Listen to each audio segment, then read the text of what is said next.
বাংলাদেশকে বারবার অনৈক্যের দিকে বিভাজিত করার দিকে ঠেলে দিয়েছে আমাদের প্রতিবেশী রাষ্ট্র বাংলাদেশ বিরোধী শক্তি, সেনা সমর্থিত এবং বিদেশি শক্তির প্রভাবে দেশে একটা জনগণ বিরোধী গণতন্ত্র বিরোধী একটা সরকার। আমরা 3 আগস্ট থেকে এবং 5 আগস্ট বা সেই সময়টাও কিন্তু বারবার এই কথাটা, 5 আগস্ট যদি আমাদের সংবাদ সম্মেলন দেখেন বৈষম্য বিরোধী ছাত্র আন্দোলনের, আমরা কিন্তু বারবার এটা স্পষ্ট করেছি যে গণ অভ্যুত্থানের সমর্থনে জনগণের পক্ষের সরকার হতে হবে, যারা গণতন্ত্র এবং সংস্কার নিশ্চিত করবে। আমরা সেনাবাহিনীর প্রতি আমাদের শ্রদ্ধা আছে। সেনাবাহিনী দেশের গুরুত্বপূর্ণ একটি প্রতিষ্ঠান, কিন্তু তার কাজ নয় রাজনৈতিক বিষয়ে সিদ্ধান্ত দেওয়া। তার কাজ দেশের প্রতিরক্ষা, দেশের নিরাপত্তা নিশ্চিত করা, এবং ক্রাইসিস মোমেন্টে তারা এখন রাস্তায় আছে, আইন শৃঙ্খলার বিষয়টিও দেখতেছে। দ্বিতীয়ত, আমরা গণপরিষদ এবং আইনসভা নির্বাচনটি চাই, যেটা আমাদের নতুন সংবিধান এবং আমাদের যে ট্রানজিশন সেটা নিশ্চিত করবে। স্থানীয় সরকার নির্বাচন, যেহেতু এখন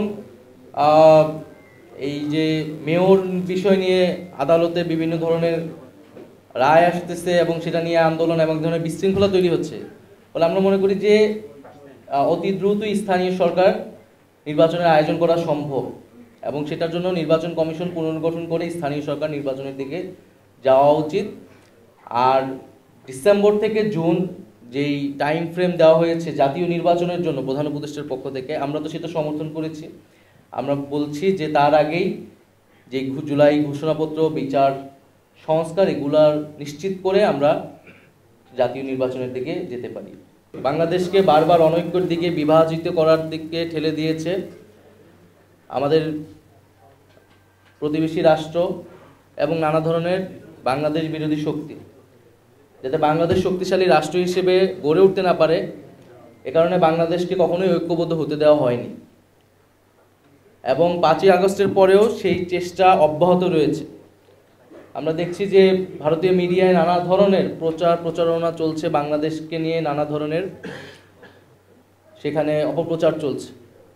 আওয়ামী লীগ নানা ধরনের অপপ্রচার করছে, ফলে বাংলাদেশের এই অনৈক্যের পিছে আমি মনে করি যে মূলত রয়েছে আওয়ামী লীগ, কারণ আওয়ামী লীগ চায় না যে এই ঐক্য থাকুক।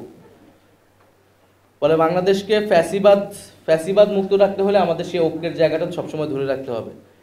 জাতীয় নাগরিক পার্টি তার জায়গা থেকে সবসময় দায়িত্বশীল ভূমিকা পালন করেছে, আচরণ করেছে, ভবিষ্যতেও করবে। এটা এককভাবে জাতীয় নাগরিক পার্টির উপরে দায় চাপালে হবে না। জাতীয় নাগরিক পার্টি তার যেটা প্রত্যাশা, জনগণের যেটা আকাঙ্ক্ষা বলে সে মনে করে, সেই কথা বারবার ব্যক্ত করে গিয়েছে যে আমরা একটা নতুন সংবিধান চাই, সেটার জন্য গণপরিষদ নির্বাচন চাই, আমরা মৌলিক সংস্কারের জন্য জুলাই সনদ চাই, আমরা বিচার চাই।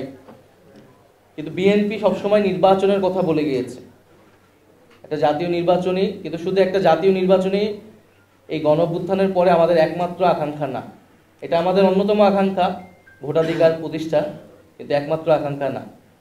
তো রাজনৈতিক মতামত, ভিন্ন মত, আদর্শ কিন্তু আমাদের থাকতেই পারে, কিন্তু দেশের স্বার্থে, আমাদের জনগণের স্বার্থে আমাদের সব জায়গায় ঐক্যের জায়গায় যেতে হবে।